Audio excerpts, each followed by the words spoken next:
सो hello everyone, इस question में हमें क्या दे रखा है कि two particles A and V move with constant velocities v1 and v2। v1 और v2 कांस्टेंट वेलोसिटी से मूव कर रहे हैं the initial moment. Their position vector are r1 and r2 respectively. The condition for which particle a and v collide is. तो question में क्या दे रखा है कि एक्स एक्सिस बाई एक्सिस और कोई दो पार्टिकल हैं ए और बी, जिसका इनिशियल पोजीशन वेक्टर ए का r1 है और बी का r2 है। और इसमें बोला गया है कि वो दोनों पार्टिकल, यहाँ पहला वाला पार्टिकल जो है वो v1 स्पीड से चलता है और दूसरा वाला v2 स्पीड से चलता है। तो हम मान लेते हैं कि लेट आफ्टर टाइम टी दे कोलाइड। हम मान लेते हैं कि टी टाइम के बाद वो कोलाइड कर रहे हैं। तो टी टाइम में ए वाला पार्टिकल है वो कितना चल जाएगा, क्योंकि बी वेलोसिटी से चल रहा है। तो टी टाइम में वो कुछ b1 इंटू टी डिस्टेंस चल जाएगा और b2 कितना चल जाएगा, b2 चल जाएगा, बी वाला पार्टिकल जो चल जाएगा v2 इंटू टी, और ये वेक्टर है। तो और मान लेते हैं वो सी पॉइंट पे पहुंच जाते हैं और सी पॉइंट पे पहुंच के टकरा जाते हैं। तो सी पॉइंट का जो पोजीशन वेक्टर होगा ए के हिसाब से और बी के हिसाब से वो दोनों इक्वल होंगे, तभी तो टकराएंगे। ऐसा थोड़ी ना है एक का दोनों का पोजीशन वेक्टर अलग अलग है और टकरा गए, एक दिल्ली में एक मुंबई में दोनों टकरा गए, ऐसा नहीं होगा ना, दोनों एक ही जगह होने चाहिए। तो पोजीशन वेक्टर ऑफ सी ए के हिसाब से क्या होगा, r1 plus v1 into T, और बी के हिसाब से हो जाएगा r2 plus v2 into T. यहाँ से हम निकालेंगे r1 minus r2 equal to v2t minus v1t। तो r1 minus r2 equal to, यहाँ से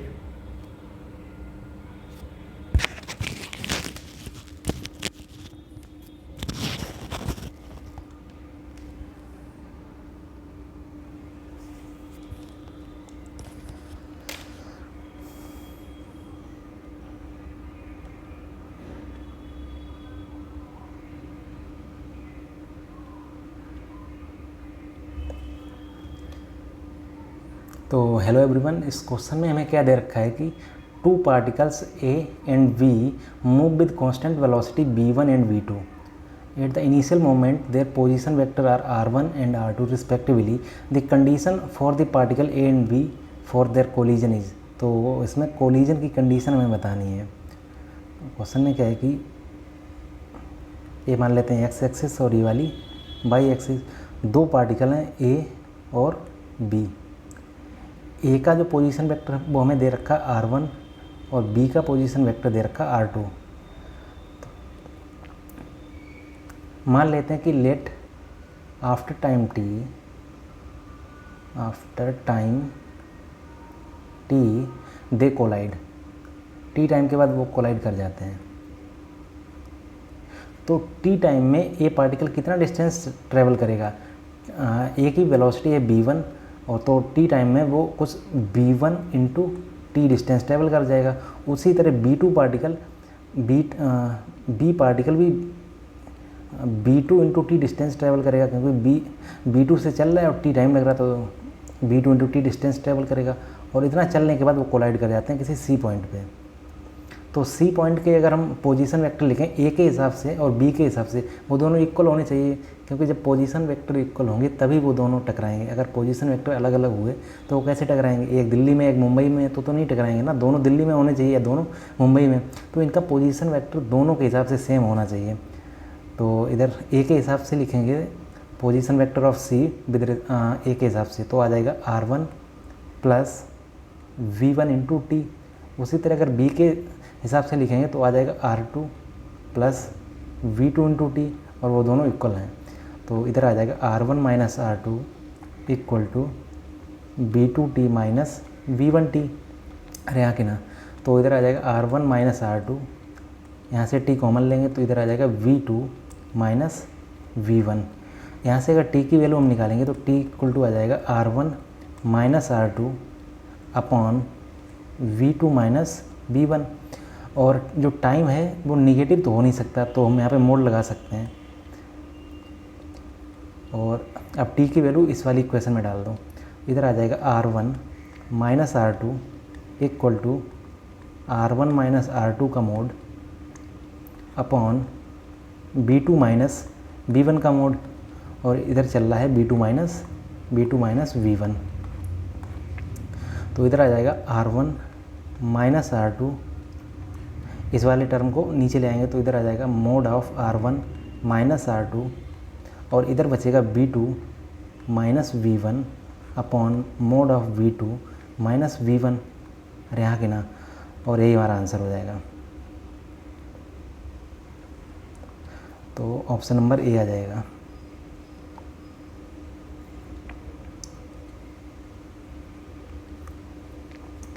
A particle is moving such that its position coordinate x and y are 2 meter, 3 meter at t equal to 0, 6 meter and 7 meter at t equal to 2 second, 13 meter and 14 meter at t equal to 5 second. Average velocity vector from t equal to 0 to t equal to 5. तो हमें इसमें coordinate दे रखे हैं और velocity vector हमें निकालना है। तो क्या है कि ये एक्स एक्सिस और ये वाई एक्सिस, तो t इक्वल टू 0 पे हमें कोऑर्डिनेट दे रखे हैं, कितना है 2,3 मीटर में चल रहा है सपोज, ये है t इक्वल टू 0 पे, और फिर t इक्वल टू 2 पे कितना है 6,7, तो मान लेते हैं 6,7, t इक्वल टू 2 सेकेंड पे, और फिर t इक्वल टू 5 सेकेंड पे हमें दे रखा है 13 × 14, तो 13 × 14 हमें दे रखा है t इक्वल टू 5 सेकेंड पे, और हमसे पूछा गया कि वेलोसिटी वेक्टर। तो वेलोसिटी वेक्टर क्या होगा, ये तो होगा net displacement, t equal to 0 से लेकर t इक्वल टू 5 सेकेंड तक नेट डिस्प्लेसमेंट ये हो गया, और टाइम हमें लग रहा है 5 सेकेंड। तो वेलोसिटी वेक्टर इक्वल टू आ जाएगा velocity vector equal to net displacement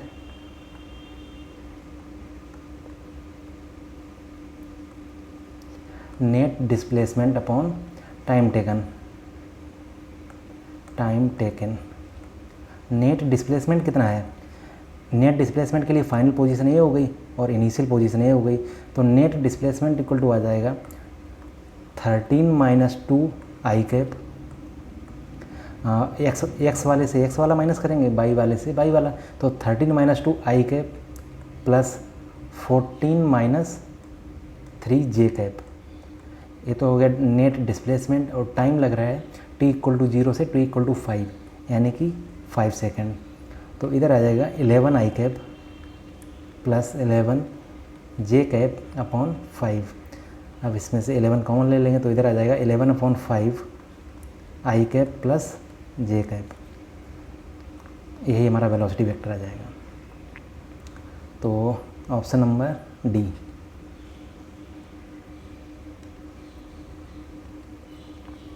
the horizontal range and maximum height, horizontal range and the maximum height of a projectile are equal, the angle of projection of projectile। तो क्या दे रखा है कि horizontal range r equal to maximum height, दोनों equal दे रखे हैं। तो r का फार्मूला होता है u स्क्वायर साइन 2θ/g, और मैक्सिमम हाइट का फार्मूला होता है u square sine square θ/2g। यहाँ से u स्क्वायर से u स्क्वायर कट गया, g से g गया, बचा क्या इधर बचा sine 2θ equal to sine square θ/2। Sine 2θ को हम लिख सकते हैं 2 साइन θ इंटू कॉस θ, और साइन इधर तो साइन स्क्वायर चल रहा है, तो साइन स्क्वायर θ/2। एक साइन θ से एक साइन θ कट गया, और इस साइन थीटा को इधर कॉस थीटा के नीचे ले आएंगे, तो इधर आ जाएगा कॉस थीटा अपॉन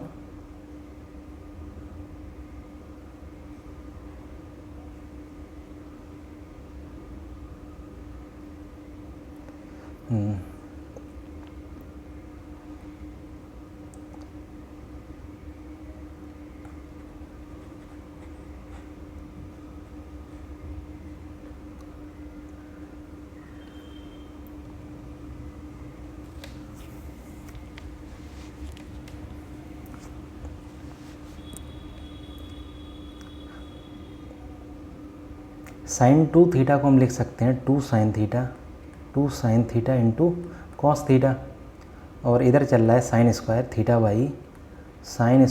बाई 2। एक साइन थीटा से एक साइन थीटा गया तो इधर बचा 2 cos theta equal to sine theta by 2। तो यहाँ से आ जाएगा 2 into 2 equal to sine theta upon cos theta. तो ये क्या आ गया टेन थीटा, इधर आ गया टेन थीटा इक्वल टू 4। तो यहाँ से थीटा इक्वल टू आ जाएगा टेन इनवर्स 4, और यही आंसर हो जाएगा हमारा, theta equal to tan inverse 4, option number B.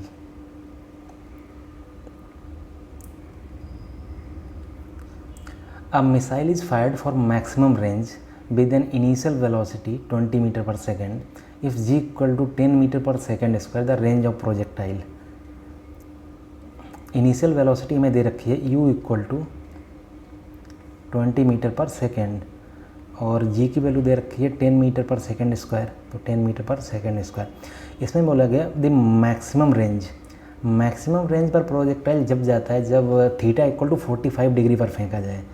तो मैक्सिमम रेंज बोला गया, इसका मतलब थीटा इक्वल टू 45 डिग्री, अरे यहाँ की ना 45 डिग्री, और रेंज पूछा गया तो r इक्वल टू होता है r equal to you square sine 2 theta by g. तो वैल्यू पुट करते हैं, u कितना दे रखा है 20 इंटू साइन 2 इंटू 45 अपॉन जी 10। तो एक जीरो से जीरो गया तो इधर आ गया 40 इंटू साइन 2 इंटू 45, 2 इंटू 45 हो गया 90, और साइन 90 इक्वल टू होता है 1, तो इधर आ जाएगा 1। तो r इक्वल टू आ गया 40 metre, r equal to 40 metre.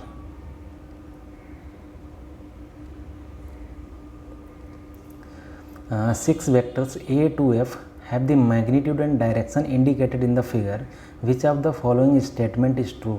तो कुछ हमें ये दे रखे हैं वेक्टर, और ये हमें ऑप्शन देख के बताना है सही कौन सा है। तो इन सारे वेक्टर्स को हम मूव करा के टेल टू टेल जोड़ लेते हैं, फिर देखते हैं क्या होगा। तो ए वेक्टर कुछ हमें दे रखा है, इधर ए वेक्टर है और नीचे की तरफ बी है, और इधर ए की तरफ सी है, और डी किधर है, डी है ऊपर की तरफ डी, और इस साइड में है ई, और उस इस तरफ है एफ। तो पहला ऑप्शन चेक करते हैं, B plus C equal to F. तो अगर हम पहला ऑप्शन चेक करें तो बी नीचे की तरफ है, इधर वी, और सी में दे रखा है इस तरफ सी। इन दोनों का रिजल्टेंट कुछ इस तरह से आएगा, लेकिन एफ वेक्टर तो इस तरह से है ऊपर की तरफ, तो ये तो ऑप्शन नहीं होगा, ये पहला वाला तो गलत हो गया। अगर दूसरा ऑप्शन देखें, D plus C equal to F, तो डी किधर है, डी है ऊपर की तरफ डी, और सी में दे रखा है इस तरफ। तो इन दोनों का रिजल्टेंट इस तरफ आएगा, लेकिन एफ हमें दे रखा है इस तरफ, इसका मतलब ये वाला भी नहीं होगा, तो ये वाला भी गया। अब सी ऑप्शन देखें तो D plus E equal to F, D ऊपर की तरफ है डी, और ई किधर है, ई है इस तरफ। इन दोनों का रिजल्टेंट इस तरफ आएगा, और इधर ही एफ दे रखा है, तो ये ऑप्शन सही हो जाएगा। अगर डी वाला ऑप्शन देखें तो B plus E equal to F, तो बी हमें दे रखा है नीचे की तरफ बी, और ई हमें दे रखा है कुछ इधर। इन दोनों का रिजल्टेंट आएगा इधर, और लेकिन हमें एफ दे रखा है इधर, तो ये वाला भी नहीं होगा, तो ऑप्शन नंबर सी आ जाएगा।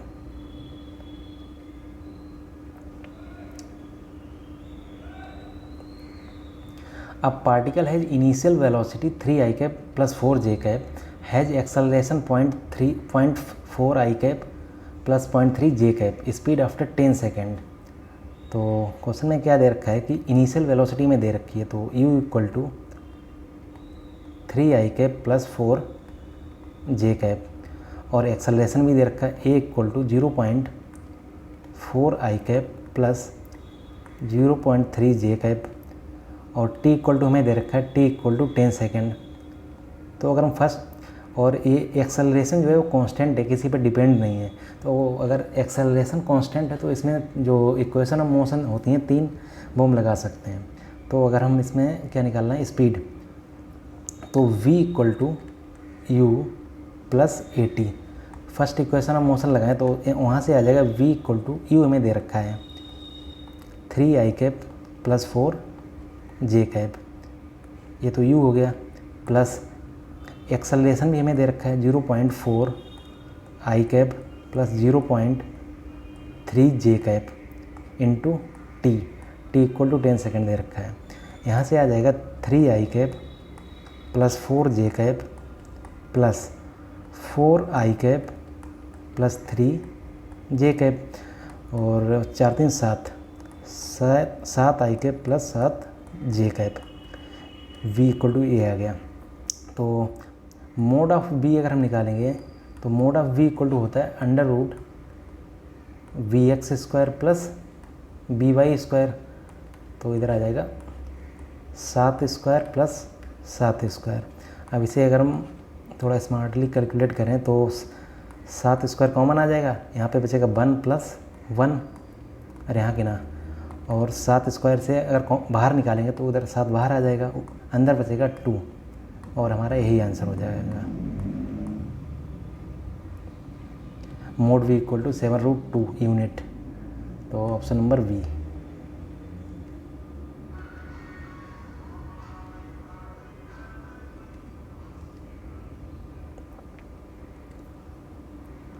A particle of mass m is projected with velocity b making an angle of 45 degree with horizontal. When the particle land on the ground level, the magnitude of change in its momentum will be। तो question में क्या दे रखा है कि किसी particle को 45 degree पर फेंका गया है, तो ये 45 डिग्री हो गया, और इनिशियल वेलोसिटी v है, ठीक है। तो कुछ इस तरह से प्रोजेक्टाइल चलेगा और यहाँ पे टकरा जाएगा ज़मीन से। तो जब ज़मीन से टकराएगा तो ये वाला एंगल कितना होगा 45, क्योंकि प्रोजेक्टाइल जितने एंगल से फेंका जाता है उतने ही एंगल से टकराता है, मतलब टकराने के बाद और ग्राउंड के बीच में एंगल उतना ही 45 डिग्री हो जाता है। तो 45 डिग्री हो गया। अब हमें निकालना है कि चेंज इन मोमेंटम, यहाँ पे मोमेंटम कितना था और यहाँ पे कितना है, दोनों का चेंज निकालना है हमें। तो इसका कंपोनेंट लेते हैं इस वेलोसिटी के, तो इधर आ जाएगा b cos थीटा cos 45, और एक कंपोनेंट ऊपर की तरफ आएगा v sin 45। उसी तरह जितनी वेलोसिटी से फेंका जाता है उतनी वेलोसिटी से टकराता है, तो ये भी वेलोसिटी v हो गई। तो इसका एक कंपोनेंट इधर आ जाएगा v cos 45, और एक कंपोनेंट नीचे की तरफ आएगा v sin 45 यहाँ की ना। तो अगर हम इनिशियल वेलोसिटी लिखें, v इनिशियल इक्वल टू आ जाएगा b cos 45 I cap plus v sin 45 J cap, और इसे अगर हम थोड़ा सॉल्व करेंगे तो इधर आ जाएगा b/√2 I cap plus b/√2 J cap, और यहाँ की ना। तो v इनिशियल हमें पता चल गया। उसी तरह अगर v फाइनल हम लिखें, v final equal to b cos 45 I cap minus इसलिए लिखा क्योंकि ये नीचे की तरफ है, ऊपर की तरफ होता तो पॉजिटिव लिखते। तो b cos 45 I cap minus v sin 45 J cap. तो इसे सॉल्व करेंगे तो इधर आ जाएगा b final equal to b/√2 I cap minus b/√2 J cap. तो अगर हम यहाँ से मोमेंटम लिखें तो p इनिशियल क्या हो जाएगा, p इनिशियल हो जाएगा m इंटू v इनिशियल, तो एम बी इनिशियल हमें दे रखा, अभी हमने निकाला b by root two I cap plus B by root two j cap. इसे हम थोड़ा सॉल्व करेंगे तो इधर आ जाएगा m b by root two I cap plus m b by root two j cap. अरे हाँ कि ना। तो उसी तरह अगर हम फाइनल मोमेंटम लिखेंगे तो पी फाइनल इक्वल टू आ जाएगा एम इंटू वी फाइनल। तो एम बी फाइनल अभी हमने निकाला b by root two I cap minus b by root two j cap. अरे हाँ कि ना। तो इधर आ जाएगा m b by root two I cap minus M b by root two j cap. तो फाइनल मोमेंटम हमें मिल गया, इनिशियल भी मोमेंटम मिल गया। तो चेंज इन मोमेंटम क्या हो जाएगा, p final into b final. तो डेल्टा पी अगर हम यहाँ से निकालेंगे, change in momentum equal to p final minus p initial. तो delta p equal to p final कितना है, m b by root two I cap minus M b by root two j cap, और इधर minus करेंगे m B by root two I cap plus m B by root two j cap. अरे हाँ कि ना। तो ये plus में प्लस का M B by root two I cap है, और इसमें ये वाला टर्म माइनस का हो जाए। यहाँ तो प्लस है और एक आगे माइनस लगा है तो ये माइनस का हो गया, तो ये चला गया।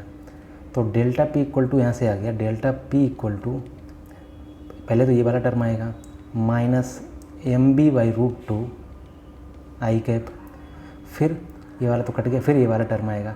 यहाँ पे तो पॉजिटिव है लेकिन बाहर नेगेटिव लगा है ये वाला, तो नेगेटिव और पॉजिटिव इक्वल टू नेगेटिव आ जाएगा। तो M B by root two I cap, तो यहाँ से आ जाएगा minus two M B by root two I cap. तो ये काटेंगे इसे तो इधर आ जाएगा minus root two M B I cap delta P. तो डेल्टा पी का अगर हम मोड निकालेंगे तो वो आ जाएगा रूट टू एम बी। अरे हाँ कि ना। और हमारा यही आंसर हो जाएगा। तो root two M B, option number सी।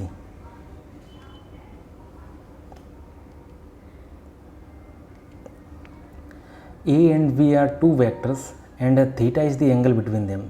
दो वेक्टर के बीच के एंगल थीटा है। इफ़ ए क्रॉस बी का mod equal to root three A dot B, then the angle हमें निकालना है दोनों के बीच का। तो हमें क्या दे रखा है, mod of A cross V equal to root three A dot V. तो अगर हम इस ए क्रॉस बी का मोड निकालेंगे तो आ जाएगा mod of A into mod of B into sine theta equal to root three A dot B अगर निकालेंगे तो आ जाएगा mod of A into mod of B और कॉस थीटा। तो mod of A into mod of B से तो एक कट जाएगा, बचेगा क्या, साइन थीटा इधर, और इस कॉस थीटा को इस साइन थीटा के नीचे ले आएंगे तो इधर आ जाएगा कॉस थीटा, इधर बचा रूट थ्री। तो sine theta upon cos theta equal to tan theta, तो tan theta equal to root three. तो थीटा इक्वल टू आ जाएगा टेन इन्वर्स रूट थ्री, और टेन इन्वर्स रूट थ्री होता है 60 डिग्री। तो थीटा इक्वल टू आ जाएगा यहाँ से 60 डिग्री, ऑप्शन नंबर ए।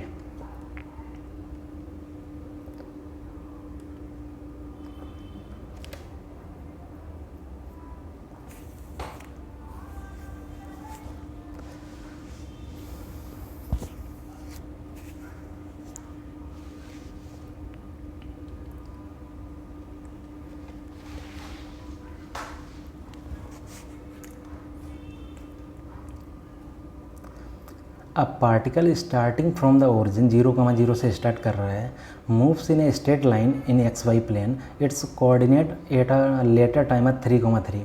तो कुछ टाइम के बाद उसके कोऑर्डिनेट 3,3 हो जाते हैं, 0,0 से स्टार्ट कर रहा है। The path that particle makes with x axis an angle of. तो क्वेश्चन में क्या दे रखा है कि एक कोऑर्डिनेट प्लेन है जिसमें ये वाली एक्स एक्सिस हो गई और ये वाली वाई एक्सिस हो गई। और पार्टिकल जो है वो 0,0 से मूव करना स्टार्ट करता है यहाँ से, तो ये वाला हो गया 0,0 और कुछ टाइम के बाद उसके जो कोऑर्डिनेट हैं वो हो गए √3,3। अब हमें बताना है कि द पाथ, तो पाथ इसका ये वाला हो गया क्योंकि स्ट्रेट लाइन में मूव कर रहा है, तो जो पाथ है वो एक्स एक्सिस से कितना एंगल बना रहा है, तो वही हमें निकालना है। तो मान लिया थीटा एंगल बना रहा है, तो इसे अगर हम लिखेंगे ये कितना, ये आ जाएगा जितना बाई कोऑर्डिनेट है, बाई इक्वल टू 3 और ये वाला हो जाएगा एक्स कोऑर्डिनेट, तो एक्स है √3। यहाँ से अगर हम लिखेंगे tan थीटा इक्वल टू 3/√3, तो tan थीटा इक्वल टू आ जाएगा √3 और थीटा इक्वल टू आ जाएगा tan इनवर्स √3, तो थीटा इक्वल टू आ जाएगा यहाँ से 60 डिग्री। अरे हाँ कि ना, तो theta equal to 60 degree. A car runs at a constant speed से चल रही on a circular track of radius equal to 100 metre, radius 100 metre है, taking 62.8 second for every circular loop. 62.8 second लग रहा है एक चक्कर लगाने में, इसका मतलब ये टाइम पीरियड है। The average velocity and average speed for each circular lap respectively.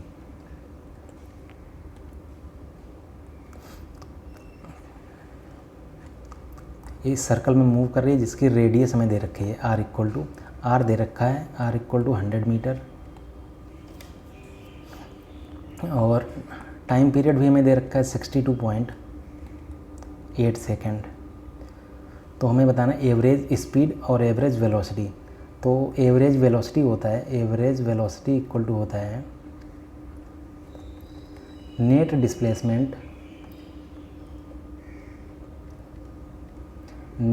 Displacement upon time taken. तो एक चक्कर लगाने में मान लो यहाँ से स्टार्ट किया, यहाँ से कुछ इस तरह से चक्कर लगाते लगाते यहीं पर आ गया, तो नेट डिस्प्लेसमेंट कितना हो गया 0, तो 0 अपॉन टाइम टेकन कितना है 62.8, तो एवरेज वेलोसिटी तो आ गया 0। और एवरेज स्पीड क्या होता है, एवरेज स्पीड होता है टोटल डिस्टेंस अपॉन टाइम। एक चक्कर लगाने में उसे डिस्टेंस कितना ट्रैवल करना पड़ेगा, एक चक्कर लगाने में उसे डिस्टेंस ट्रैवल करना पड़ेगा जितना उसका सरकमफेरेंस है, और सरकमफेरेंस का फार्मूला होता है 2πr। तो 2πr उसने डिस्टेंस ट्रैवल किया, टाइम कितना लगा, टाइम लगा 62.8 सेकेंड। तो इसे सॉल्व करेंगे तो आ जाएगा 2 इंटू पाई को लिख सकते हैं 3.14 इंटू आर हमें दे रखा है 100 मीटर और 62.8। एक अगर पॉइंट हटाएंगे तो ऊपर 10 का मल्टीप्लाई, ये वाला पॉइंट हटाएंगे तो नीचे 100 का मल्टीप्लाई, तो 100 से 100 गया और इससे ये 2 बार चला जाएगा 2, और 2 से 2 चला गया, बचा सिर्फ 10। तो एवरेज स्पीड आ गई 10 metre per second.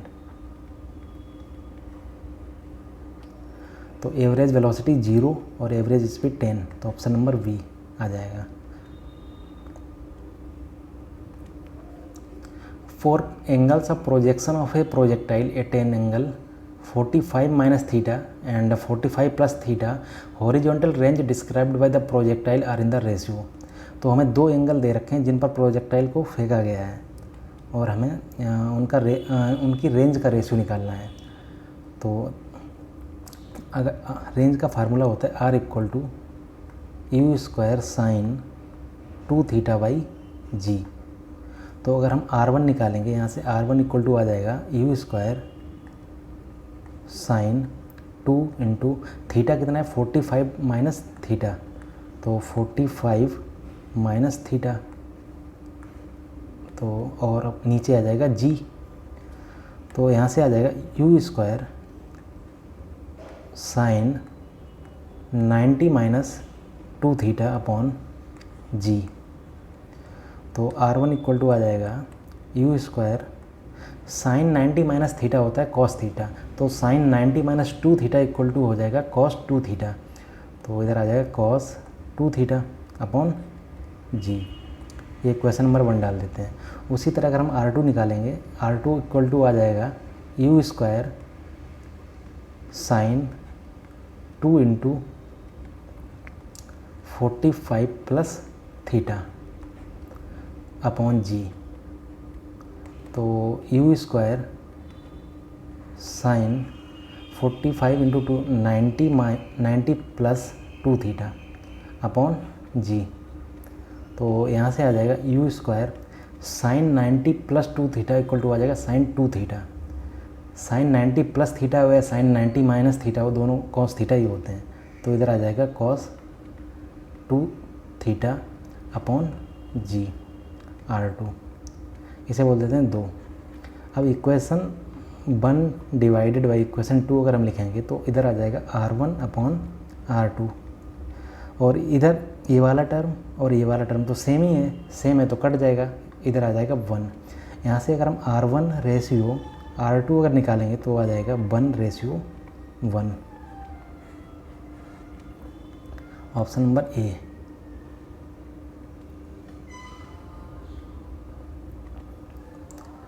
A stone tied to the end of a string of 1 meter long string है is whirled in a horizontal circle with a constant speed, और constant speed से मतलब घुमाया जा रहा है। If the stone makes 22 revolution in 44 seconds, what is the magnitude and direction of acceleration of the stone? तो question में क्या दे रखा है कि एक सर्कल है और इसमें एक स्टोन को यहाँ से घुमाया जा रहा है। तो घुमाया जा रहा है, कुछ स्पीड v होगी इसकी, और बोला गया है कि कांस्टेंट स्पीड से घूम रहा है। कांस्टेंट स्पीड से घूम रहा है, इसका मतलब ए टेंजेंशियल इक्वल टू हो गया 0। अरे हाँ कि ना, 2 एक्सेलरेशन होते हैं, एक तो सेंटर की तरफ लगता है जिसे सेंटीमीटर बोलते हैं, और दूसरा होता है टेंजेंशियल। टेंजेंशियल एक्सेलरेशन का काम होता है कि जो सर्कल में घूम रहा है उसकी स्पीड घटाना या बढ़ाना, लेकिन स्पीड तो कांस्टेंट है, तो इसका मतलब है इसका जो टेंजेंशियल एक्सेलरेशन है वो 0 हो गया। तो इसमें एक ही एक्सेलरेशन लगेगा, वो सेंटर की तरफ होगा, दैट इज़ AC। तो हमें AC ही निकालना है, टोटल निकालना है। ये वाला 0 हो गया, ये AC, तो टोटल भी AC ही हो जाएगा। और हमें दे रखा है इसमें कि 22 रेवोल्यूशन करने में उससे टाइम लग रहा है 44 सेकेंड। तो एक रेवोल्यूशन में कितना टाइम लगेगा? 1 रेवोल्यूशन में लगेगा 44 divided by 22 equal to 2 second. एक रेवोल्यूशन में 2 सेकेंड लग रहा है, इसका मतलब है उसका जो टाइम पीरियड हो गया, time period equal to 2 second. अरे हाँ कि ना, टाइम पीरियड यहाँ से हमें मिल गया 2 सेकेंड। अच्छा, हमें निकालना है AC। तो AC इक्वल टू होता है B²/R। और B² वेलोसिटी कैसे निकालेंगे? वेलोसिटी हम निकालेंगे कि एक चक्कर में उसने कितनी डिस्टेंस ट्रेवल करी अपॉन एक चक्कर में उसे टाइम कितना लगा। तो एक चक्कर में उसने डिस्टेंस ट्रेवल करी 2πr सर्कमफेरेंस के बराबर, और एक चक्कर में उसे टाइम लग रहा है टाइम पीरियड के बराबर। तो वेलोसिटी आ गई 2πr अपॉन t, तो इसका स्क्वायर अपॉन r। तो यहाँ से आ जाएगा 2 × 4 π² r² upon t² into r। एक r से एक r गया, और इसमें जब वैल्यू पुट करेंगे तो इधर आ जाएगा 4 इंटू π² अपॉन नीचे टाइम पीरियड का स्क्वायर। टाइम पीरियड अभी हमने निकाला 2 सेकेंड है, तो इधर 2 इंटू 2 ये गया, इधर आ जाएगा π² मीटर पर सेकेंड स्क्वायर। अच्छा, ये हमने AC निकाल लिया, AC equal to pi metre per second square, और AT इक्वल टू हमें दे रखा है अभी हमने मतलब कैलकुलेट किया 0 है, क्योंकि उसका जो स्पीड है वो कांस्टेंट है। तो टोटल एक्सेलरेशन कितना हो जाएगा? ये टोटल हो जाएगा AC प्लस AT, और AT तो 0 है, तो ये टोटल आ जाएगा AC के बराबर, that is pi metre per second square. तो और ये सेंटर की तरफ लगता है हमेशा, AC तो हमेशा सेंटर की तरफ लगेगा, तो ये तो ऑप्शन गलत है। पाई metre per second square and direction along the radius away from the centre, अभी नहीं होता है, टुवार्ड द सेंटर होता है, तो pi square direction along the radius toward the centre, option number C आ जाएगा।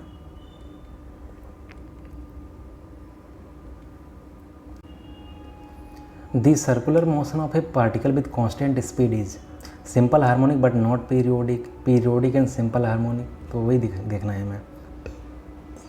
तो सर्कल में मूव कर रहा है, तो पीरियोडिक मोशन क्या होता है? पीरियोडिक मोशन, पीरियोडिक मोशन में कोई भी पार्टिकल अपनी पोजीशन को रिपीट करता है। तो सर्कुलर मोशन में अगर कोई पार्टिकल है तो यहाँ से मूव करेगा, कुछ टाइम के बाद फिर यहाँ से गुजरेगा, फिर यहाँ से गुजरेगा, मतलब इसकी पोजीशन रिपीट हो रही।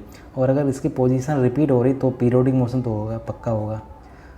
लेकिन सिंपल हार्मोनिक मोशन में क्या होता है कि दो एक्सट्रीम पोजीशन होते हैं, ए और माइनस ए, और एक मिड पॉइंट होता है, जिसे मीन पॉइंट बोलते हैं। और जो पार्टिकल होता है वो मीन पोजीशन के टू एंड फ्रो मोशन करता है। पहले इधर जाएगा, फिर इधर, फिर इधर, फिर इधर, मतलब टू एंड फ्रो करता है मीन पोजीशन के अबाउट। लेकिन सर्कुलर मोशन में कोई मीन पोजीशन नहीं होती, इसकी वजह से ये एसेशन तो नहीं होगा, तो पीरियोडिक होगा बट एसेशन नहीं होगा। Simple harmonic but not periodic, अंदर नहीं, पीरियोडिक एंड सिंपल हार्मोनिक, ये भी नहीं, ये भी गलत। पीरियोडिक होगा but not simple harmonic, option number D.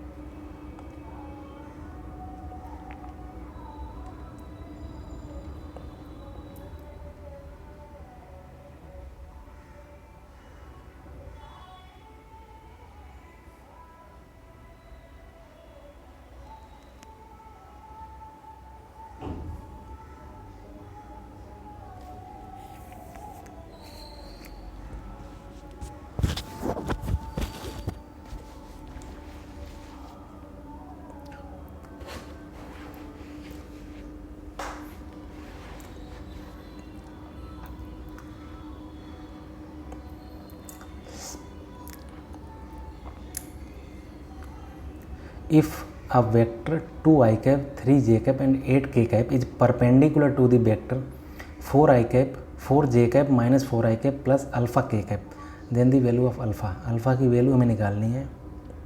तो मान लेते हैं a वेक्टर इक्वल टू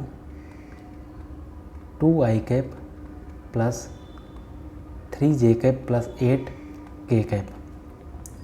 दूसरा वेक्टर b मान लेते हैं, तो इधर आ जाएगा minus 4i cap plus 4j cap plus alpha K cap. अगर दो वेक्टर परपेंडिकुलर होते हैं तो उनका जो डॉट प्रोडक्ट होता है वो तो जीरो होता है, तो इधर आ जाएगा a dot v equal to zero. तो डॉट प्रोडक्ट निकालेंगे तो आ जाएगा 2i cap plus 3j cap plus 8k cap dot with minus 4i cap plus 4j cap plus alpha K cap. तो इधर आ जाएगा 8i cap plus 12j cap, sorry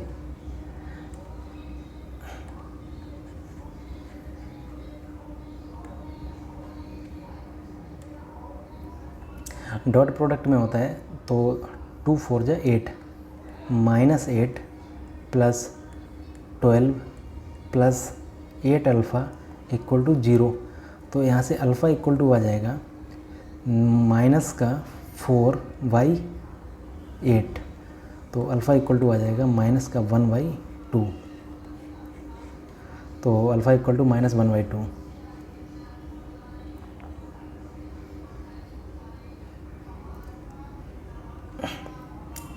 if a cross b का mod equal to √3a dot V, then the value of mod of a plus V is. तो question में क्या है कि mod of a cross v हमें दे रखा है √3a डॉट वी। तो mod of a cross v को हम लिख सकते हैं mod of a into mod of v into sine theta, और इधर आ जाएगा √3a डॉट वी को हम लिख सकते हैं mod of a into mod of v into cos theta. Mode of a into mod of v से mode of a into mod of v चला गया, और इस कॉस थीटा को इस साइन थीटा के नीचे ले आएंगे तो आ जाएगा sine theta upon cos theta equal to 3 और sine theta upon cos theta होता है टेन थीटा, तो टेन थीटा इक्वल टू √3, तो थीटा इक्वल टू यहाँ से आ जाएगा 60 डिग्री। हमें निकालना क्या है, हमें निकालना है mod of a plus v. तो mod of a plus v होता है under root a² plus v² plus 2ab cos theta. ये फार्मूला पढ़ाया जाता है, क्लास नोट्स में होता है।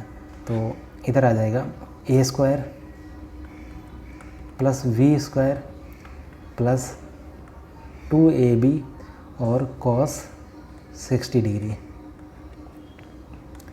तो इधर आ जाएगा under root a² plus b² plus 2ab और cos 60 होता है 1/2, तो 2 से ये 2 चला जाएगा।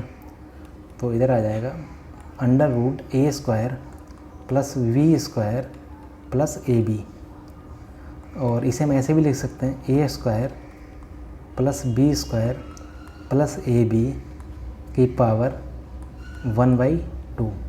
तो इधर आ जाएगा मोड a प्लस v, यही हमारा आंसर हो जाएगा। a² plus b² plus ab की power 1/2, option number A.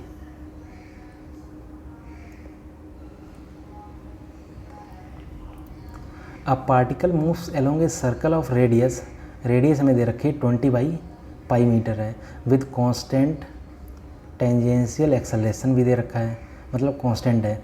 If velocity of particle is 80 metre per second at the end of second revolution, second revolution के बाद 80 मीटर पर सेकेंड उसकी speed हो गई। After motion has begun, motion जब शुरू हुआ उसके बाद, तो मोशन शुरू हुआ है इसका मतलब उसकी इनिशियल वेलोसिटी 0 है, ठीक है। और टेंजेंशियल एक्सेलरेशन में निकालना है।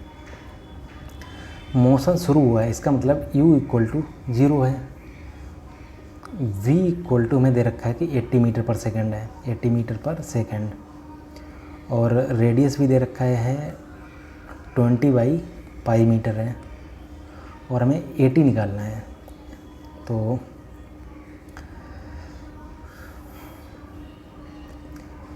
अगर हम ओमेगा इनिशियल निकालें तो इनिशियल वेलोसिटी 0 है, ओमेगा होता है ओमेगा इक्वल टू b/r होता है, और b तो में 0 है, मतलब u 0 है, तो ओमेगा इनिशियल आ जाएगा, ओमेगा इनिशियल इक्वल टू 0। और ओमेगा फाइनल अगर हम निकालें तो final velocity final velocity 80 upon radius 20/π, तो 20 चौकू 80, तो ओमेगा फाइनल आ गया 4π। और थीटा एंगुलर डिस्प्लेसमेंट कितना चला, 2 रेवोल्यूशन चला, तो एक रेवोल्यूशन में होता है 2π, तो 2 रेवोल्यूशन में हो जाएगा 2 × 2π, तो थीटा हमें मिल गया 4π। तो अगर हम थर्ड इक्वेशन हम मोशन लगाएं, omega final square equal to omega initial square plus b² equal to u² plus 2α theta, तो omega final square equal to omega initial square plus 2α theta. Omega final हमने अभी निकाला कि 4π है, तो 4π², ओमेगा इनिशियल अभी हमने निकाला था 0, तो ये तो 0 आ गया, प्लस 2α, थीटा कितना है, थीटा अभी हमने निकाला था 4π है, तो यहाँ से आ जाएगा 16π² इक्वल टू 8πα, तो 8 से गया 16, 1π से 1π, तो अल्फ़ा इक्वल टू आ गया 2π, ठीक। अल्फ़ा इक्वल टू 2π आ गया, तो 80 कितना होता है, 80 इक्वल टू होता है r∝, ये फार्मूला होता है टेंजेंशियल एक्सेलरेशन का। यहाँ से 80 इक्वल टू आ जाएगा, r कितना हमें दे रखा है 20/π, और अल्फ़ा अभी हमने निकाला 2π, तो 1π से π गया, तो यहाँ से 80 इक्वल टू आ जाएगा 20 × 2 40 मीटर पर सेकेंड, और हमारा यही आंसर हो जाएगा। तो 40 मीटर पर सेकेंड एक्सेलरेशन है, तो second square, 40 metre per second square. The vector sum of two forces is perpendicular to their vector differences, in that case the forces are. तो force हम मान लेते हैं कि एक फोर्स है F1 एंड दूसरी फोर्स है F2। तो सम ऑफ फोर्सेस कितना हो जाएगा, सम वेक्टर है तो vector sum of forces, sum of forces मान लेते हैं हम A। तो A इक्वल टू आ जाएगा F1 प्लस F2, अरे हाँ कि ना। उसी तरह अगर हम डिफरेंस ऑफ फोर्सेस निकालें, डिफरेंस ऑफ फोर्सेस इसे हम मान लेते हैं B। तो इधर आ जाएगा F1 माइनस F2, और इसमें बोला गया है कि vector sum of two forces is perpendicular to their vector differences. इसका मतलब है सम यानी कि A और डिफरेंसेस B, A और B परपेंडिकुलर हैं। परपेंडिकुलर हैं तो उनका जो डॉट प्रोडक्ट होगा तो वो जीरो हो जाएगा। तो A dot V equal to है जीरो, क्योंकि दोनों परपेंडिकुलर हैं, सम और डिफरेंस परपेंडिकुलर हैं। तो इधर आ जाएगा F1 vector plus F2 vector का dot with F1 vector minus F2 vector, और ये इक्वल टू में दे रखा है जीरो है। तो यहाँ से अगर हम निकालेंगे तो F1 इधर आ जाएगा F1 का मोड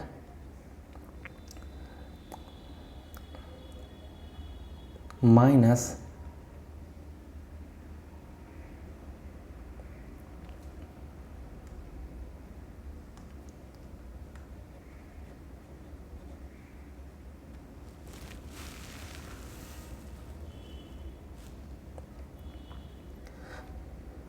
यहाँ से आ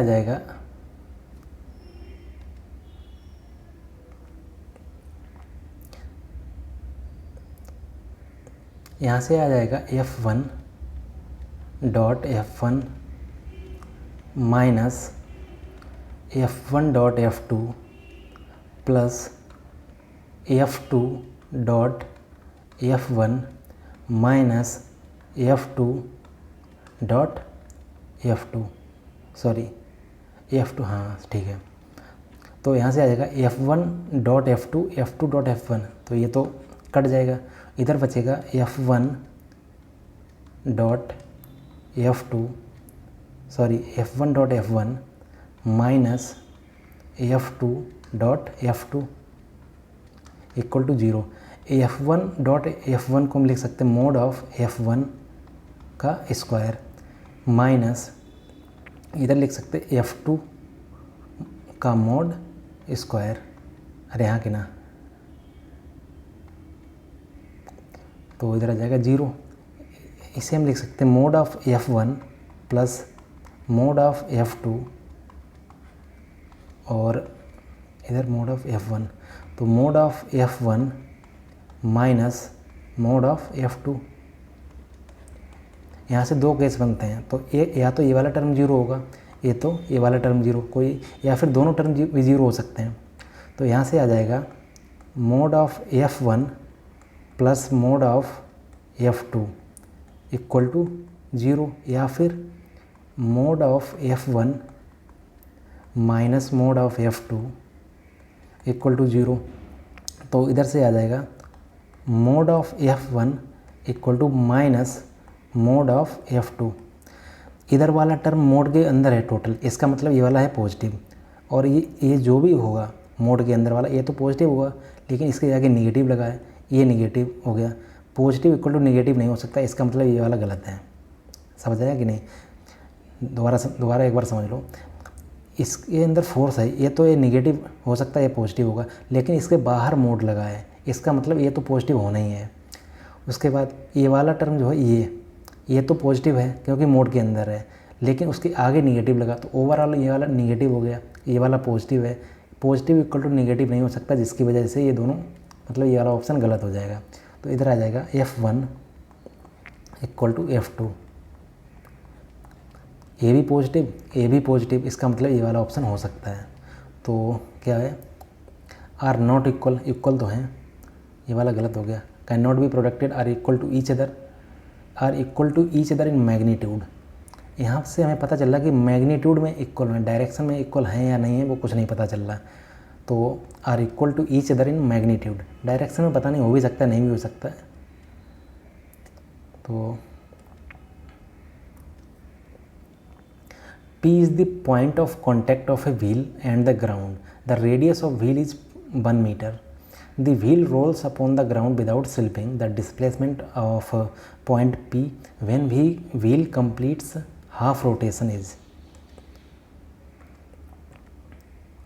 तो क्वेश्चन में क्या दे रखा है कि एक व्हील है वो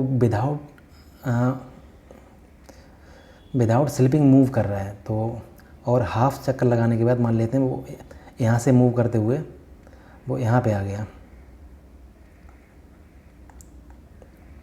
ठीक है। तो मान लेते हैं एक जो पॉइंट है ये वाला पॉइंट ऑफ कांटेक्ट है, जब ये आधा चक्कर लगा लेगा तो ये वाला पॉइंट ऑफ कांटेक्ट यहाँ पे आ जाएगा। अरे यहाँ की ना, अगर पूरा चक्कर लगा लेता तो ये वाला पॉइंट यहाँ पे आ जाता, लेकिन आधा लगा रहा तो यहाँ पे आ गया। तो आधे चक्कर में, एक चक्कर में जो डिस्टेंस ट्रेवल करता है वो 2πr होता है। तो distance travelled in half revolution, distance travelled in half revolution, अगर पूरा चक्कर लगाता तो 2πr, अगर आधा लगा रहा है तो 2πr डिवाइडेड बाई 2। इसका मतलब πr वो डिस्टेंस ट्रेवल कर रहा है आगे की तरफ। तो ये वाली डिस्टेंस कितनी हो गई, πr, अरे आया कि नहीं। और ये वाली डिस्टेंस कितनी है, ये तो रेडियस के बराबर है और ये एक और रेडियस डायमीटर हो गया, यानी कि r और r, ये टोटल मिला के होगी 2r। और इसमें बोला गया कि the displacement of point P, तो पहले पॉइंट ये था P, दूसरा दोबारा पॉइंट यहाँ पे हो गया, तो डिस्प्लेसमेंट हो गया ये वाला। तो ये कैसे निकालेंगे, पाइथागोरस से निकाल लेंगे, यहाँ तो 90 डिग्री है, तो by Pythagoras theorem, Pythagoras theorem, तो बेस स्क्वायर πr का स्क्वायर प्लस परपेंडिकुलर कितना है 2r, तो 2r का square equal to net displacement मान लेते हैं हम कि d है, तो इधर आ जाएगा d का स्क्वायर, तो pi square r square plus 4r square equal to d square. तो पाई स्क्वायर r में दे रखा है 1 मीटर है, तो 1 का स्क्वायर प्लस 4 इंटू 1 का स्क्वायर इक्वल टू d का स्क्वायर। तो इधर आ जाएगा 4 plus pi square equal to d square. तो यहाँ से अगर हम d निकालेंगे तो d इक्वल टू आ जाएगा under root 4 plus pi square. तो d में पता चल गया इतना है, और हमें यही निकालना है net displacement 4 plus pi square. तो option number B.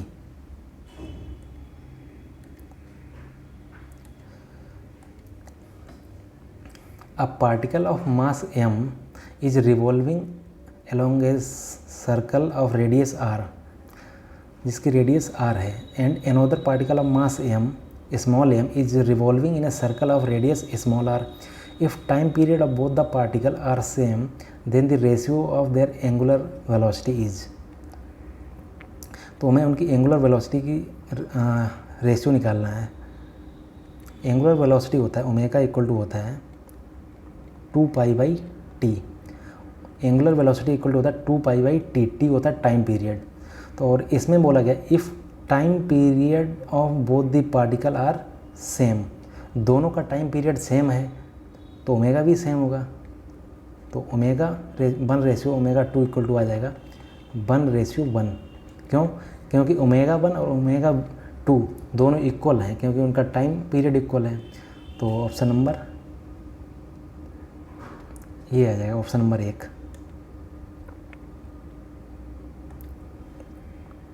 2 particles are projected with same initial velocity, same initial velocity से प्रोजेक्ट किया गया है at an angle 30 degree and 60 degree. The horizontal range, the horizontal then, तो their height will be equal, their range will be equal, their time of flight will, देखना है क्या है। पहले हाइट निकालते हैं। तो h1 इक्वल टू हाइट का फार्मूला होता है you square sine square theta by 2g। तो अगर हम h1 निकालेंगे तो आ जाएगा u square sine square 30 degree by 2g। तो h1 इक्वल टू आ जाएगा यू स्क्वायर साइन 30 होता 1/2, तो साइन स्क्वायर 30 आ जाएगा 1/2 इंटू 1/2 और इधर आ जाएगा 2 इंटू जी। तो h1 इक्वल टू यहाँ से आ गया 1/2 2 दूनी 4 दूनी 8 sorry you square by 8g। h1 आ गया। उसी तरह अगर h2 निकालेंगे h2 इक्वल टू आ जाएगा u square sine square theta कितना है 60 डिग्री बाई 2 इंटू जी। तो h2 इक्वल टू आ जाएगा यू स्क्वायर साइन 60 होता है √3/2, तो इधर आ जाएगा √3/2 इंटू √3/2 और नीचे आ जाएगा 2 इंटू जी। तो h2 इक्वल टू आ गया 3/8, इधर ऊपर आ गया यू स्क्वायर नीचे आ गया जी। अब h2 भी मिल गया हमें। अब रेंज निकालते हैं। तो रेंज का फार्मूला होता है r equal to you square sine 2 theta by g. तो यू स्क्वायर r1 अगर निकालेंगे r1 तो u square sine 2 into 30 degree by g. तो इधर आ जाए साइन 30 इंटू 2 साइन 60 और साइन 60 होता है √3/2 यू स्क्वायर बाई जी। तो इधर r1 आ गया। और अगर r2 यहाँ से निकालेंगे तो r2 इक्वल टू आ जाएगा u square sine 2 into 60 by g. तो u square sine 120 by g. तो यहाँ से अगर हम निकालेंगे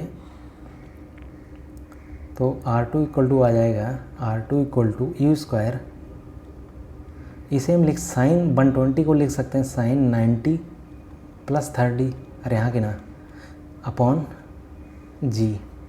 तो u square by g sine 90 plus theta होता है कॉस थीटा, तो इधर आ जाएगा कॉस 30 और r2 इक्वल टू आ जाएगा कॉस 30 होता है √3/2 यू स्क्वायर बाई जी। अब ऑप्शन देखते हैं। There height will be equal, तो h1 ये दे रखा है h1 और h2 ये तो इक्वल नहीं है, तो their height will not be equal. Their range will be equal, range r1 और r2 इक्वल है, तो यही ऑप्शन हो जाएगा their range will be equal. Their time of flight will be equal, their range will be different, तो different तो नहीं है range. Time of flight will be equal, तो टाइम ऑफ फ्लाइट निकालते हैं। Time of flight equal to होता है t equal to 2u sine theta by g. तो t1 अगर निकालेंगे तो आ जाएगा 2u साइन 30 बाई जी। तो 2u इंटू साइन 30 होता है 1/2, इधर आ जाएगा जी। तो एक जी से 2 से 2 गया, तो t1 इक्वल टू आ गया u बाई जी। अरे यहाँ की ना ठीक है। तो t2 निकालेंगे तो आ जाएगा 2u साइन 60 बाई जी। तो 2u इंटू साइन 60 होता है √3/2 और नीचे आ गया जी, ये गया। तो t2 इक्वल टू आ जाएगा √3u बाई जी। तो t1 और t2 भी नहीं इक्वल हैं, तो ऑप्शन नंबर सी भी गलत हो गया, ऑप्शन नंबर बी आ जाएगा।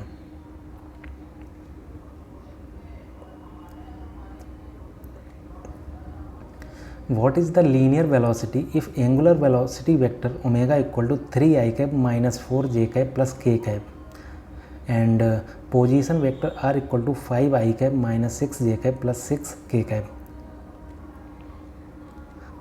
ओमेगा हमें दे रखा है, r दे रखा है, तो v वेक्टर में निकाला है। b इक्वल टू होता है वेलोसिटी वेक्टर होता है ओमेगा क्रॉस आर। तो वेलोसिटी वेक्टर हम यहाँ से निकाल लेंगे। ओमेगा कितना दे रखा है, ओमेगा है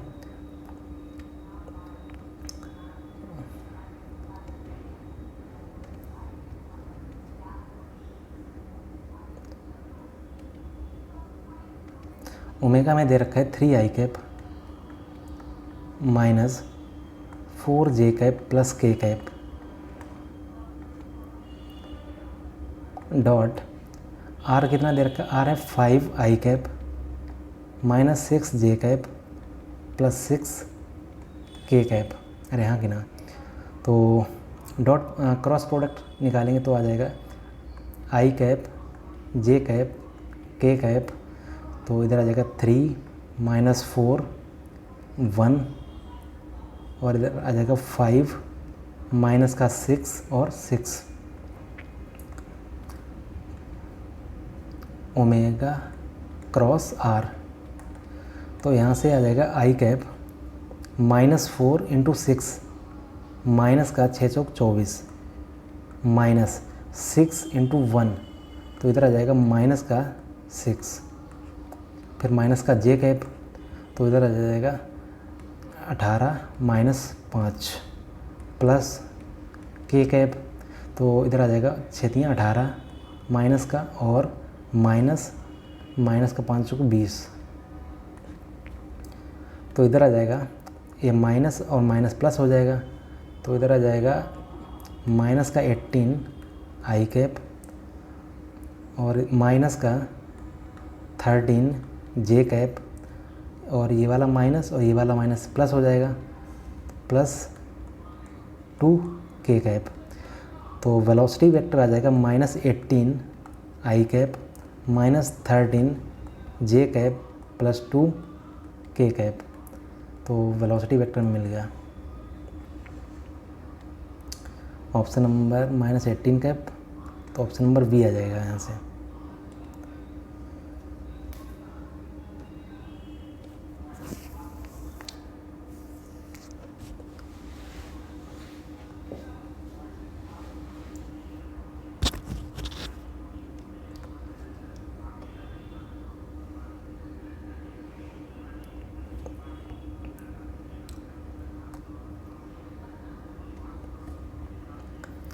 A person swims in a river aiming to reach exactly opposite point on the bank of the river. His speed of swimming is 0.5 meter per second at an angle of 120 degree with the direction of flow of water. The speed of water in the stream is। तो question में क्या दे रखा है कि एक मान लेते हैं रिवर है और रिवर इस तरफ फ्लो कर रही है वेलोसिटी ऑफ रिवर से, ठीक। और जो पर्सन है वो वेलोसिटी ऑफ रिवर से 120 डिग्री पे मूव कर रहा है, u equal to 0.5 metre per second, इतनी स्पीड से मूव कर रहा है वो। तो 120 डिग्री 0.5, ठीक है। और वो एग्जैक्टली अपोजिट पॉइंट पर पहुंचना चाहता है, इसका मतलब है कि बिल्कुल सीधा यहाँ पे। तो होगा क्या कि वेलोसिटी ऑफ रिवर इधर है तो वेलोसिटी ऑफ रिवर कुछ इस तरफ मूव कराना चाहेगा, लेकिन वेलोसिटी ऑफ स्विमर किधर है, वेलोसिटी ऑफ स्विमर इधर है। तो वेलोसिटी ऑफ स्विमर का एक कंपोनेंट इधर आएगा, velocity of swimmer into cos theta. Theta कौन सा एंगल है, ये वाला। और एक कंपोनेंट ऊपर की तरफ आएगा, वेलोसिटी ऑफ स्विमर इंटू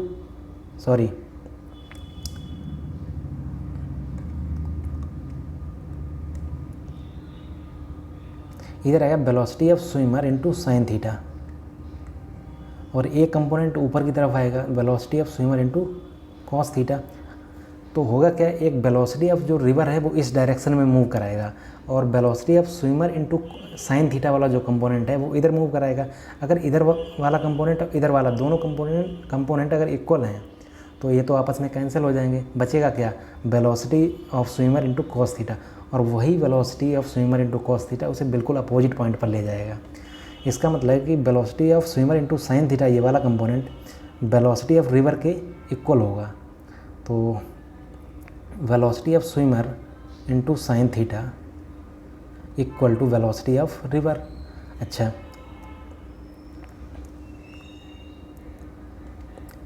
ये थीटा कितना होगा, ये टोटल एंगल है 120 यहाँ तक और ये एंगल है 90, तो थीटा इक्वल टू हो जाएगा 120 माइनस 90, तो थीटा इक्वल टू आ जाएगा 30 डिग्री।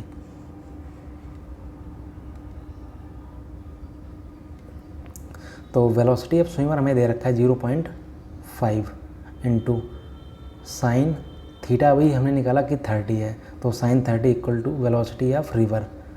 तो यहाँ से आ जाएगा 0.5 साइन 30 होता है 1/2, तो इधर आ जाएगा वेलोसिटी ऑफ रिवर। तो velocity of river equal to आ जाएगा, इसे काटेंगे तो आ जाएगा 0.25 मीटर पर सेकेंड। तो 0.25 metre per second, option number सी।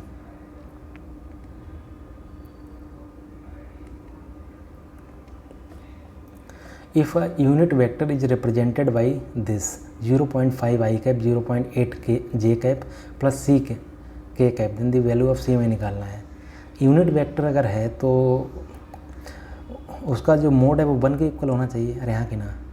तो ए वेक्टर में क्या दे रखा है 0.5 i cap plus 0.8 j cap plus c k cap. तो अगर मोड इसका निकालें, mod of a vector equal to 1 होना चाहिए, और मोड ऑफ ए वेक्टर क्या होता है ए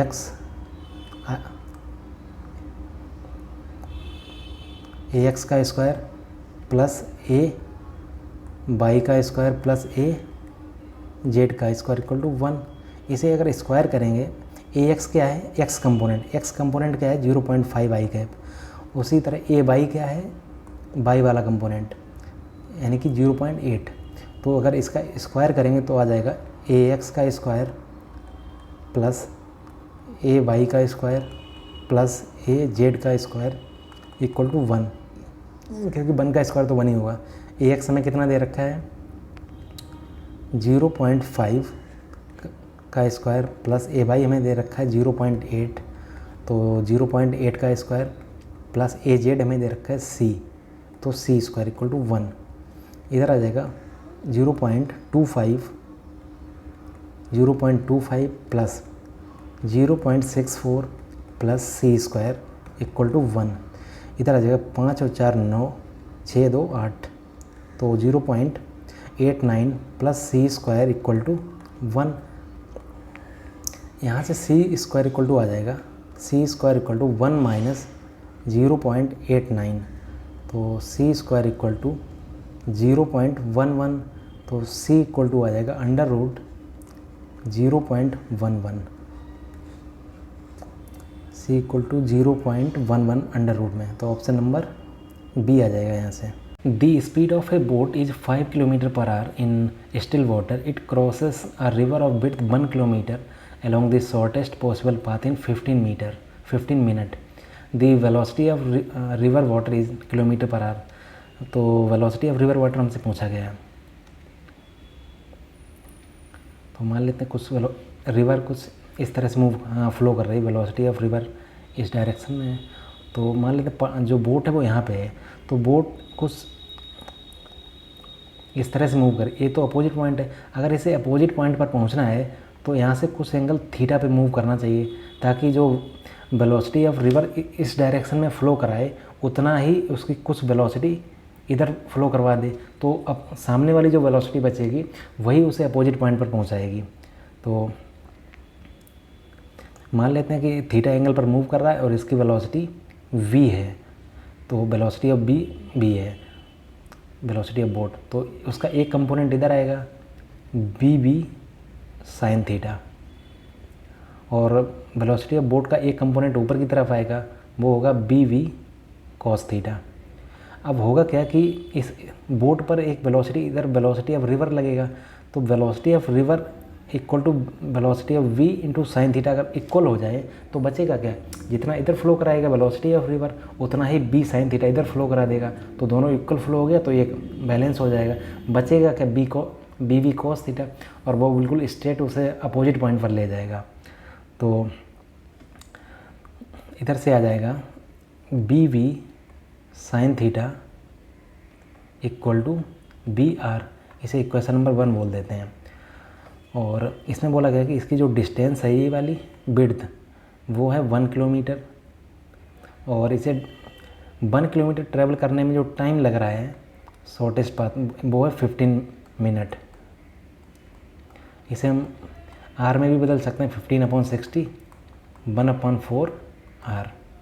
टाइम इतना लग रहा है, इसका मतलब है जो अब बी वी कॉस थीटा हम यहाँ से निकाल सकते हैं। ये वेलोसिटी है तो velocity equal to b v cos theta. और वेलोसिटी हम कैसे निकाल सकते हैं, distance travelled upon time taken. Distance travel कर रहा है 1 किलोमीटर अपॉन टाइम लग रहा है 1/4 आर। तो यहाँ से बी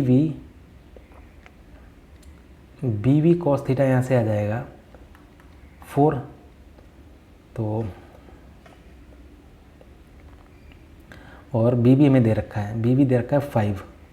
तो cos theta equal to 5 cos theta equal to 4 और कॉस थीटा इक्वल टू 4/5। तो यहाँ से वेलोसिटी ऑफ रिवर निकाल सकते हैं। कैसे, वेलोसिटी ऑफ बी हमें दे रखा है 5 और साइन थीटा होता है √1 - कॉस स्क्वायर थीटा। अरे यहाँ की ना, इधर आ जाएगा वेलोसिटी ऑफ रिवर। तो 5 × √1 - कॉस थीटा है 4/5, तो 4/5 का square equal to velocity of river.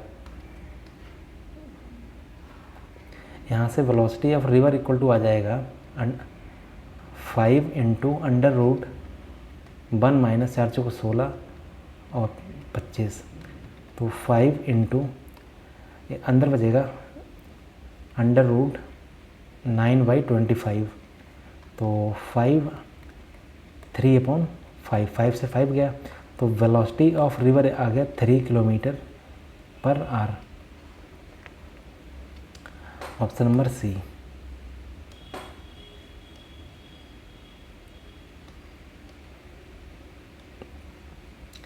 Two particles A and V are connected by a rigid rod AB. The rod slides along perpendicular rails as shown. The velocity of A is 10 meter per second. What is the velocity of V when angle alpha equal to 60 degree? तो question में क्या दे रखा है कि A से B तक एक रॉड है और वो कुछ इस तरह से है और जिसका ए वाला एंगल 60 डिग्री है, और इस वाले पॉइंट की वेलोसिटी हमें दे रखी इस डायरेक्शन में है। वेलोसिटी ऑफ ए हमें दे रखा है कितना है 10 मीटर पर सेकेंड, और हमसे पूछा गया वेलोसिटी ऑफ वी कितना होगा नीचे की तरफ। तो ये मान लेते हैं वेलोसिटी ऑफ बी, यही हमें निकालना है। तो अगर इस वाले ट्रायंगल में, in triangle O B A, triangle O B A में अगर हम tan थीटा लिखें तो tan 60 इक्वल टू आ जाएगा tan 60 इक्वल टू y/x, और tan 60 होता है √3। तो यहाँ से आ जाएगा √3 इक्वल टू y/x। तो y इक्वल टू √3x। इसे अगर हम डिफ्रेंशिएट करेंगे तो इधर आ जाएगा dy/dt, अरे यहाँ की ना, और इधर आ जाएगा √3 dx/dt। dx/dt क्या होता है, वेलोसिटी इन x डायरेक्शन, ये हो गया bx, और dy/dt क्या हो गया, ये हो गया bb, ये हो गया वेलोसिटी ऑफ a और ये हो गया वेलोसिटी ऑफ b। तो velocity of b equal to हो गया √3 टाइम्स वेलोसिटी ऑफ a। तो velocity of v equal to √3 into velocity of a हमें दे रखा है 10 मीटर पर सेकेंड है। तो यहाँ से velocity of v equal to आ जाएगा 10√3 मीटर पर सेकेंड। तो 10√3 इसे हम सॉल्व कर सकते हैं। 10 इंटू √3 को लिख सकते हैं 1.7 इंटू 1.73, तो इधर आ जाएगा 17.3 मीटर पर सेकेंड। तो 17.3 ऑप्शन नंबर डी आ जाएगा।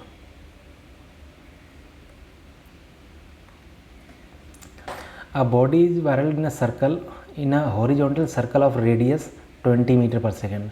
रेडियस हमें दे रखी है 20 मीटर पर सेकेंड है। It has an angular velocity 10 radian पर सेकेंड।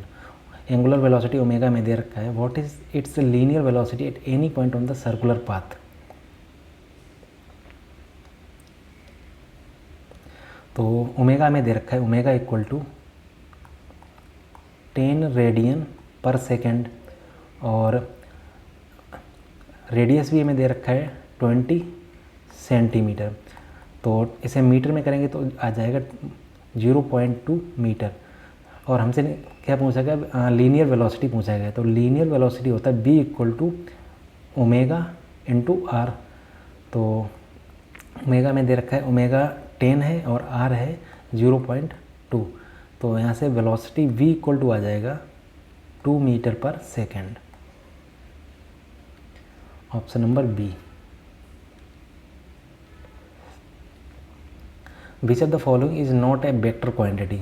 वेक्टर क्वांटिटी क्या होता है, इसमें मैग्नीट्यूड भी होता है, मैग्नीट्यूड भी होता है और डायरेक्शन भी होता है। तो स्पीड क्या है, स्पीड में मैग्नीट्यूड होता है, डायरेक्शन नहीं होता है। तो ये गया। वेलोसिटी में मैग्नीट्यूड भी होता है और डायरेक्शन भी होता है। और which is not a vector quantity.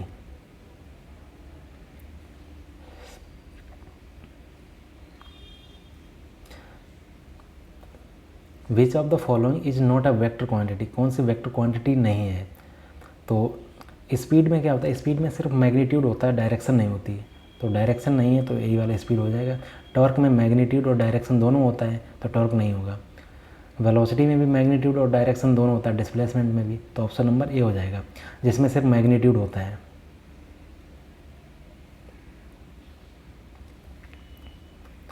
A bullet is fired from a gun with a speed of 1000 meter per second in order to hit a target 100 meter away.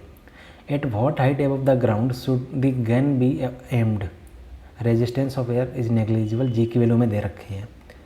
तो क्वेश्चन में क्या है कि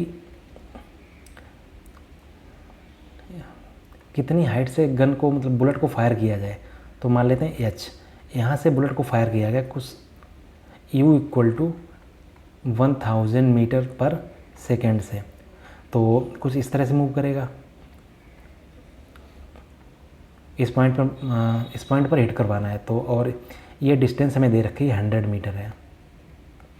ये डिस्टेंस 100 मीटर है और हमसे h की वैल्यू पूछी है कितनी हाइट से उसे फायर किया जाए। तो जितने कॉन्सेप्ट क्या है कि जितने टाइम में ये वर्टिकल डायरेक्शन में h डिस्टेंस ट्रेवल करे उतने ही टाइम में हॉरिजॉन्टल में 100 मीटर डिस्टेंस ट्रेवल कर ले। तो टाइम रिक्वायर्ड टू हिट, तो time required to hit target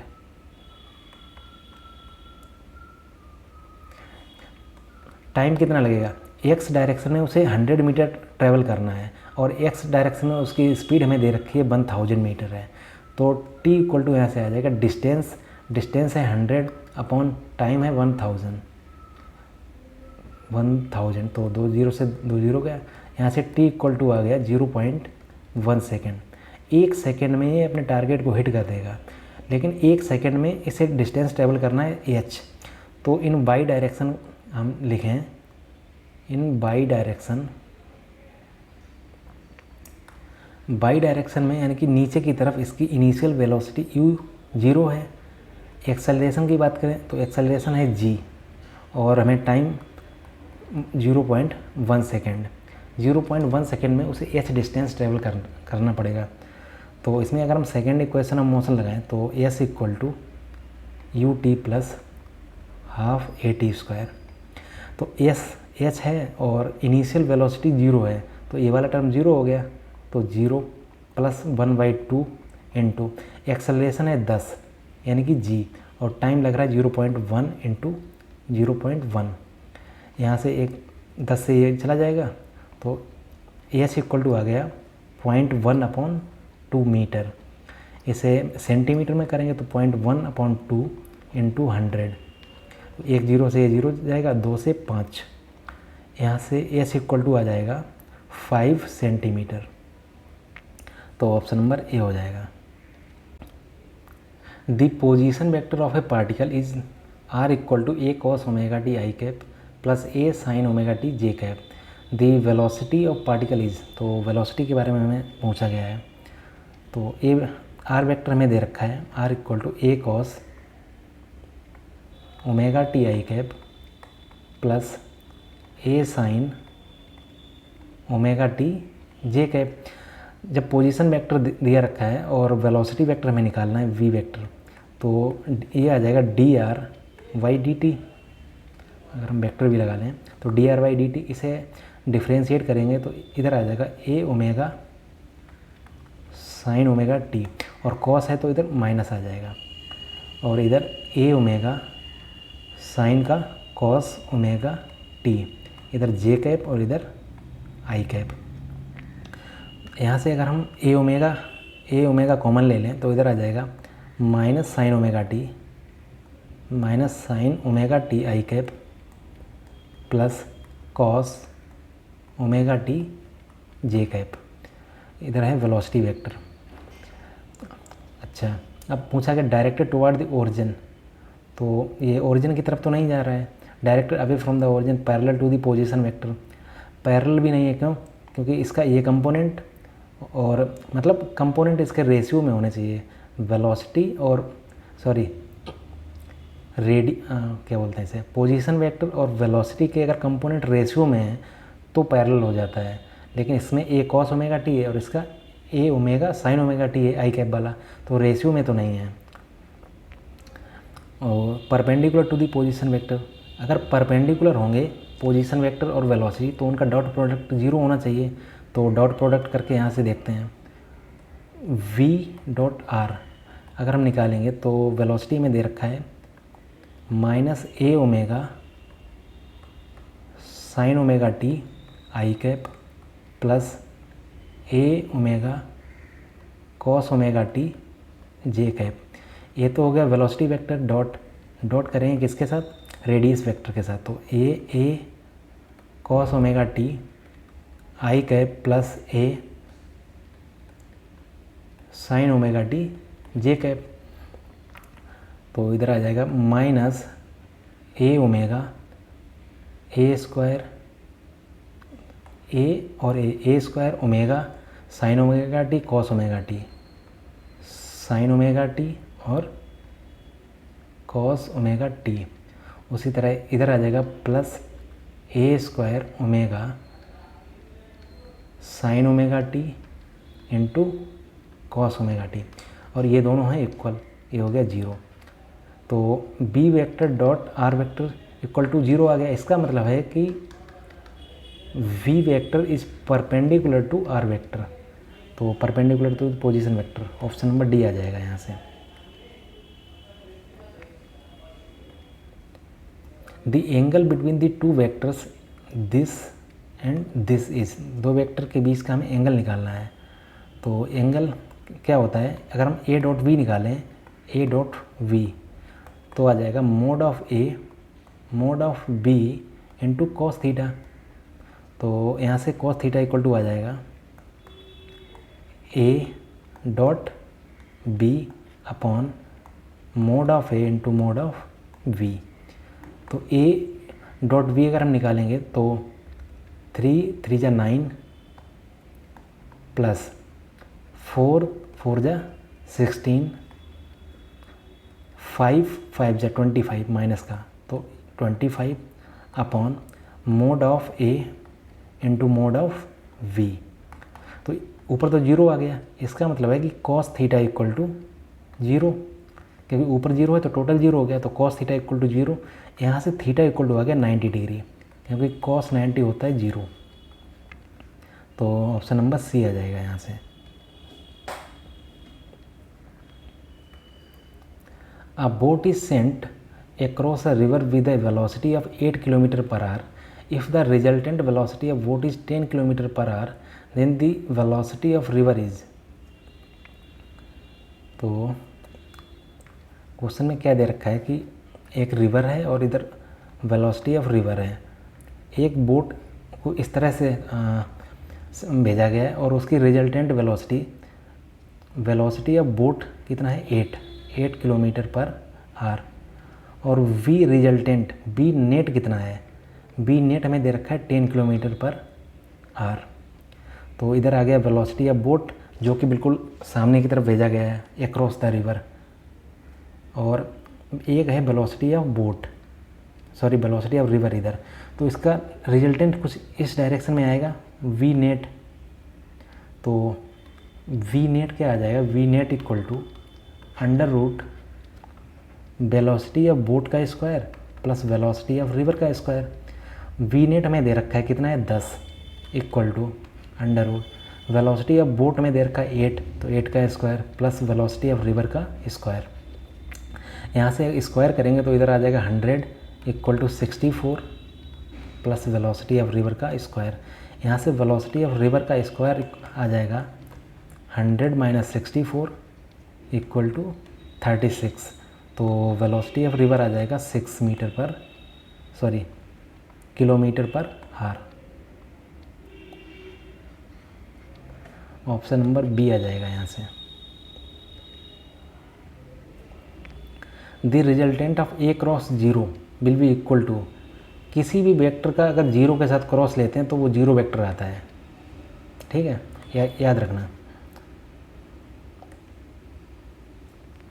when milk is churned the cream gets separated due to, milk में क्या होता है जब मिल्क को चर्न किया जाता है तो उसमें से एक सेंट्रीफ्यूगल फोर्स लगता है, और सेंट्रीफ्यूगल फोर्स की वजह से उसकी जो क्रीम होती है वो बाहर आ जाती है। तो इसमें आ जाएगा centrifugal force. If the magnitude of sum of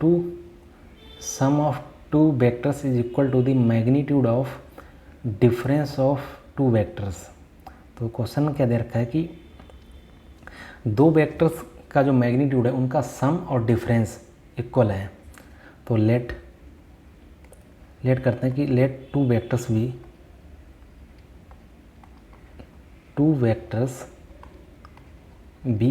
a vector and v vector. दो वेक्टर ने मान ली ए और बी वेक्टर, तो इनका सम कितना आएगा, सम मान लेते हैं कि F1 वेक्टर आ गया, तो F1 वेक्टर इक्वल टू आ जाएगा a vector plus V vector. उसी तरह डिफरेंस कितना आ जाएगा, डिफरेंस मान लेते हैं कि F2 है, तो इधर F2 वेक्टर इक्वल टू आ जाएगा a vector minus b vector. और इसमें बोला गया है कि magnitude sum of two vectors is equal to the magnitude of difference of two vector. जितना सम है उतना ही डिफरेंस है, तो F1 का मैग्नीट्यूड इक्वल टू F2 का मैग्नीट्यूड, ये बोला गया है उसमें। तो यहाँ से आ जाएगा mod of a vector plus b vector equal to mod of a vector minus v vector. तो इसे अगर हम स्क्वायर करेंगे तो आ जाएगा, सॉरी स्क्वायर मत करो तो अंडर रूट ले लेंगे, तो इधर आ जाएगा A square plus B square plus 2ab cos theta. और थीटा क्या है, ए और बी के बीच का एंगल। उसी तरह से अगर हम इधर करेंगे तो इधर आ जाएगा A square plus B square minus 2ab cos theta. अगर हम दोनों को स्क्वायर करेंगे तो इधर आ जाएगा A square plus B square plus 2ab cos theta equal to A square plus B square minus 2ab cos theta. A square से ए स्क्वायर गया, बी स्क्वायर से बी स्क्वायर गया, 2ab से 2ab गया, बचा क्या, cos theta equal to minus cos theta. अब इस वाले माइनस कॉस थीटा को इधर ले आएंगे तो इधर आ जाएगा 2 cos theta equal to 0, cos theta equal to 0, तो थीटा इक्वल टू आ जाएगा cos inverse 0।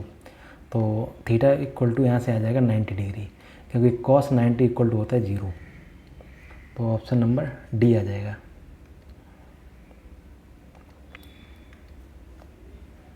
The maximum range of a gun of horizontal terrain is 16 kilometre.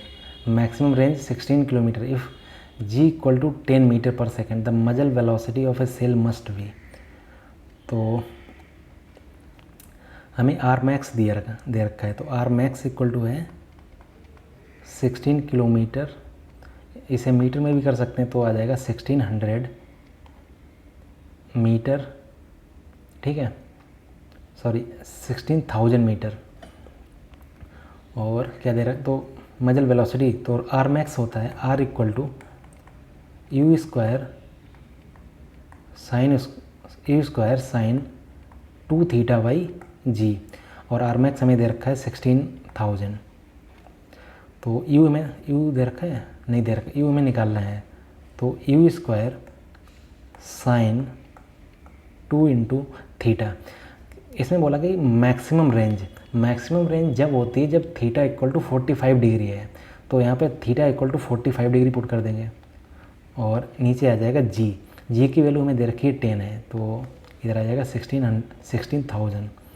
तो u square into sine 2 into 45 sine 90, और साइन 90 होता है 1, तो इधर आ जाएगा 1 और नीचे 10, तो 16,000। तो यहाँ से यू स्क्वायर इक्वल टू आ जाएगा 16,000 इंटू 10, तो यू इक्वल टू आ जाएगा यू स्क्वायर इक्वल टू 16, 1 2 3 4, यहाँ से u equal to under root 16 1 2 3 4, तो यू इक्वल टू यहाँ से आ जाएगा 400 मीटर पर सेकेंड। तो ऑप्शन नंबर सी आ जाएगा यहाँ से।